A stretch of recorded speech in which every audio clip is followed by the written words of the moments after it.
everyone, welcome back to my channel.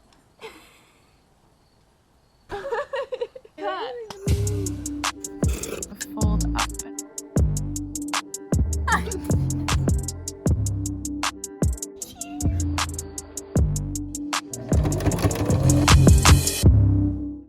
Hey everyone, welcome back to my channel. My name is Sophie Claire and I'm here today with Emily, the creator of Line Made by M.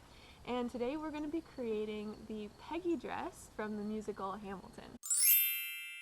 So Emily, why don't you tell us a bit about what we're going to be doing today? This is the outer fabric that we got for basically what you'll see throughout the whole dress. That's going to be seen on the outside. And we got this at thrift store.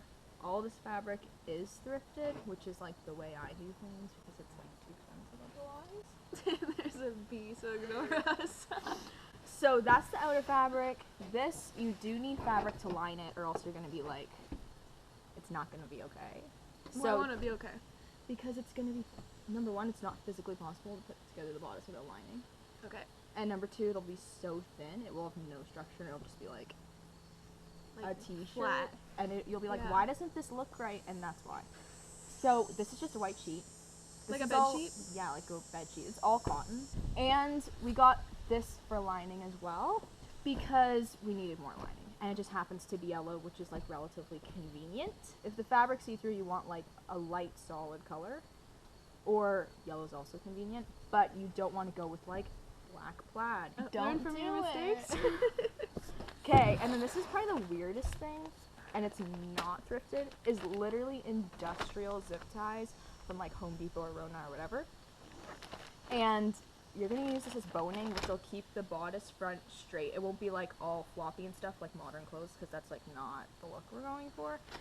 So you can buy boning, but don't buy boning. So just get zip ties, and it's the best way to do it.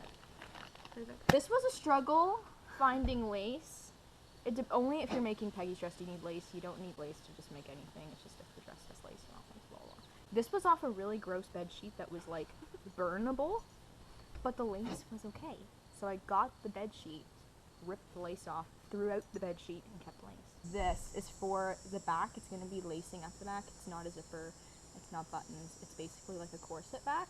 So I use metal silver discs, which I can like show later. I stitch around it to sew it in place. And you need matching embroidery thread for that. You just need thread for your sewing machine, again, that matches the fabric that you're using, the outer fabric, so that if it is seen, if the stitching's seen, you're not like, look at the thread. And then last but not least is the most important thing, or else the dress will not stay on your body, is stuff to lace up the back. I might use cream ribbon to tie up the back. It depends how much pressure is on the back because you don't want it to rip. Or I'll dye this and turn it like a cream color because it is the strongest option. Cool. So we're about to get started. Yes. And good luck following along. Literally. To begin, we cut open the duvet to create the maximum amount of material possible for our outer layer. We then laid the bodice pattern on the outer layer to cut around. When you're cutting, you just want to make sure that you're cutting right along the edge of the pattern. I think that some people trace along the pattern then cut it out, but this was a lot cleaner and quicker. So as you can see, we took the pattern and pinned it to the yellow fabric, so there was 2 layers of that and then 4 layers of the white fabric for the lining underneath. And we cut all them out. Next, we moved to the skirt material. We took our sheet and folded it in half to create a double layer. Emily eyeballed the length that was needed as she has experience with this sort of thing, and that's a good thing because I have absolutely no idea what I'm doing.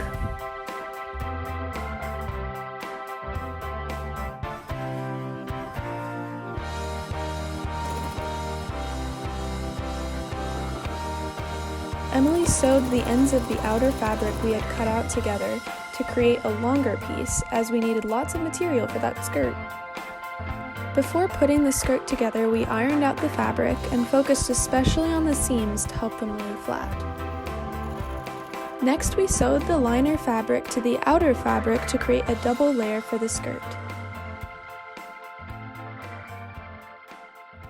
So once you cut out the skirt pieces and you sew them so that they're one big tube, you then put it on either yourself or your mannequin or your friend or whatever you have, And you pin the front pieces, the front here, and you pin the back here so that it's like there's half of the skirt on each side, if that makes sense.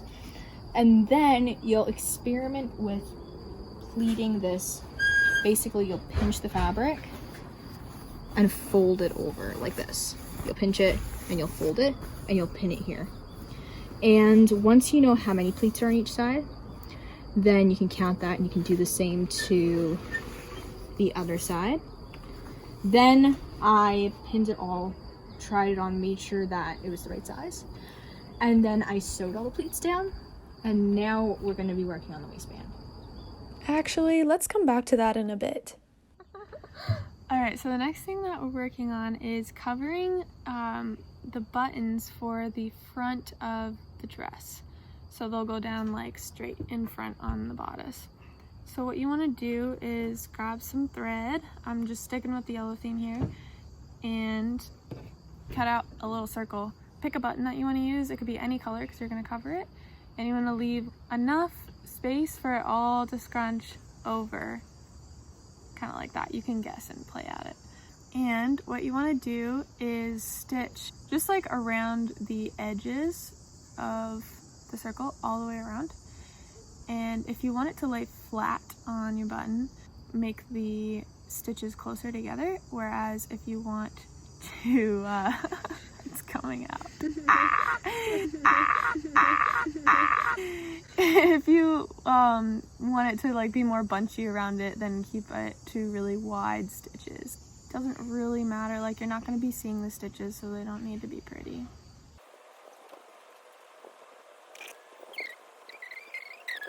So you can choose any buttons, but you're going to need about 9 or 10 of them, and they need to be the same size. So if they're all like different colors, that's fine. If they're like a slightly different style, that's okay. Ours were a little bit different, but the nicest are rounded at the top. And yeah, just make sure that they're the same size so that they match once they're finished. Alright, so now if you can see that, I've done a little stitch all the way around the outside circumference of the circle, and you can see it's already like pulling in a bit. That's great. We want that to happen. Alright, so here's where you're gonna take your button, and this one's got a rounded side, so I'm gonna put that at the top because there's gonna be the top of you want to flip the button because the top needs to be facing out. Here we go. I didn't realize there was a top. Is there a top?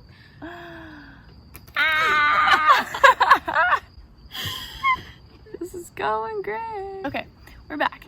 Taking my button, putting it in there. You'll see kind of a natural bending or gathering. Thank you. Bending.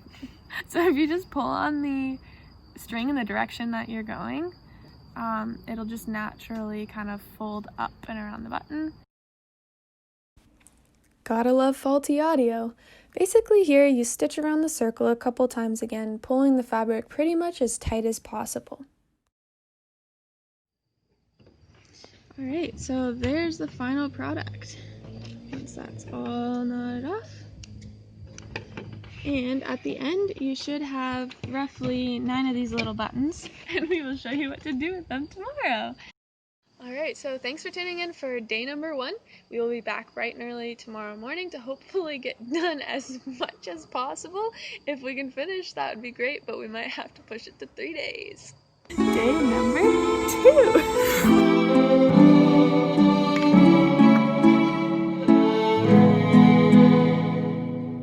Hey everybody, welcome back. Yesterday we cut out the bodice pieces. We pleated and sewed together the skirt, which is almost done, and we created our little buttons for the front of the bodice. Today we're gonna see how much more we can get done. So Emily, why don't you take us through what we're gonna do today? So we're going to be working on the bodice pieces and working specifically on the lining because that's where all of the structure is going to be and where we're going to be adding the boning and the zip ties throughout it all, which is going to it's going to be the longest part of the process for sure. And then once that's done, hopefully we'll have time to add the outer pieces, which is then the pretty part, basically, which we'll all want to see. Perfect. let's get to it. Once you have the waistband all cut out, you're gonna iron it in half lengthwise. So your waistband will be like this, and you're gonna fold it in half like this. And you're going to sew the edges so that they're folded over. And then you are going to take one side of your waistband, just like this, and pin it along to your skirt. And what will end up happening is when you pull the side up, the place where you fold it in half will be the top. And then this side on this side here will be hand sewing that down so that you won't end up seeing any of the raw edge.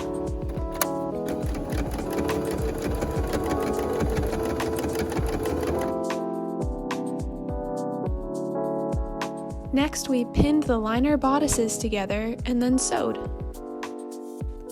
The whole time, we continued to hold it up to each other to size it and make sure that it would fit us. We're about the same size, so at the end of the day, hopefully we'll both be able to wear this dress and it'll fit. After sewing, again I ironed out the fabric and seams, while leaving Emily struggling to put the skirt on.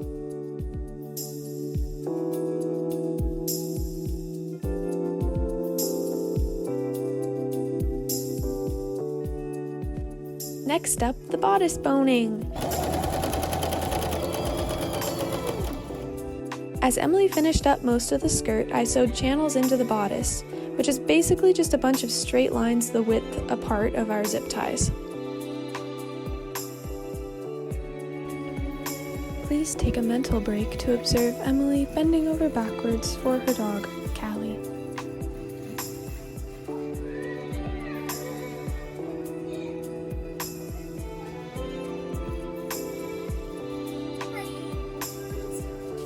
And we return.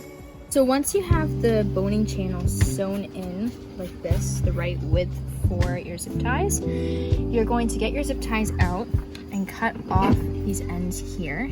Make sure you get extra long zip ties because normal size will not work at all because they do need to be very long. So once you've cut off the ends and you have a zip tie like this, it's going to hold up here to your first boning channel, which I'm going to count this one as my first. And you want to make sure that you have around 1/2 inch or so, or just under 1/2 inch at the top and at the bottom here.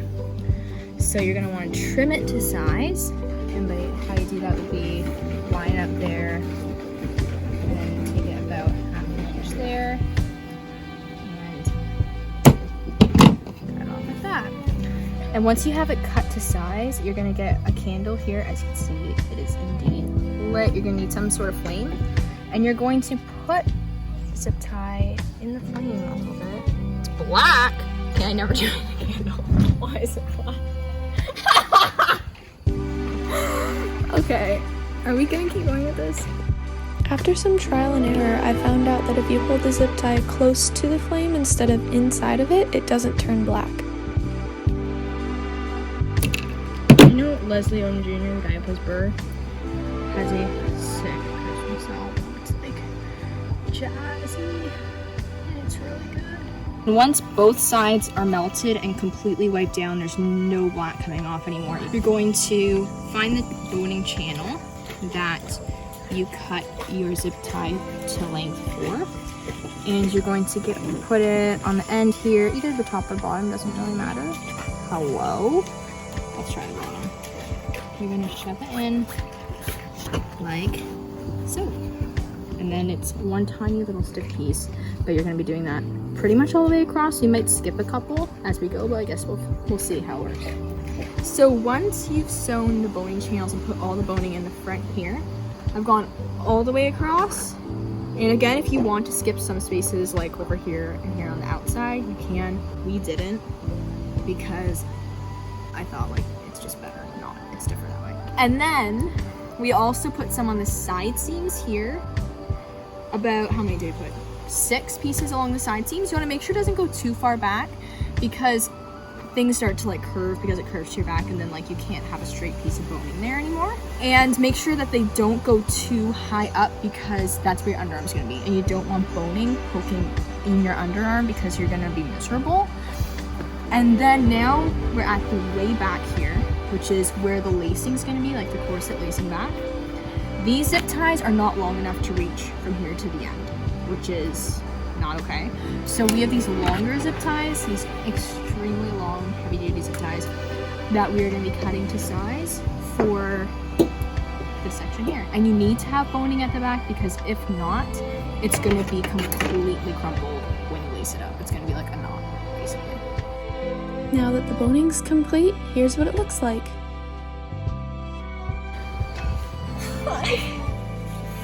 After doing some more ironing, we laid out all the outer pieces of the bodice on top of the lining that we just completed.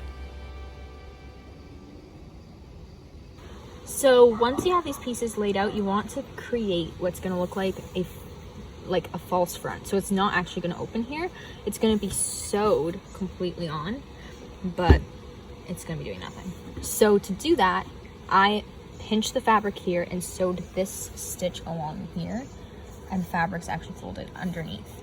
Now what we're going to be doing to sew these two pieces together, I am going to be putting this piece over top here. So I'm pulling this underneath piece out, putting this piece here, and I'll be stitching it right next to this line. Not over top, but right next to it. So then when it folds open, technically speaking, you won't be able to see the center seam.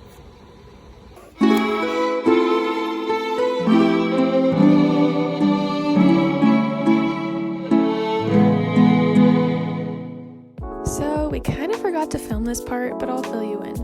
We took a piece of thin rope and folded over a piece of our outer fabric to create piping, which is the detail at the top of the bodice. Emily sewed that piece of fabric together, and then this happened. Basically, she sewed it on the wrong side of the fabric, so we ripped it out and did it again. There we go. It'll look better once it's flat. Once that whole fiasco was over, we pinned the rest of the fabric together and sewed it together. After ironing the seams flat once more, we decided to call it a night and eat some dinner. Hey everyone, thank you so much for tuning in to day 1 and 2 of our Peggy dress creation. I'm super excited for you to see part 2, which will be day 3 and 4, and I'm so excited for you to see how it turns out. It's going to be really cool. You're going to want to stick around. I might just throw in a sneak peek at the end of this. If you like this video, be sure to subscribe, hit like, comment if you're ready to see part 2, and let me know if there's anything in particular that you want me to try out for my next DIY. I'd love to hear your suggestions. I'd love to hear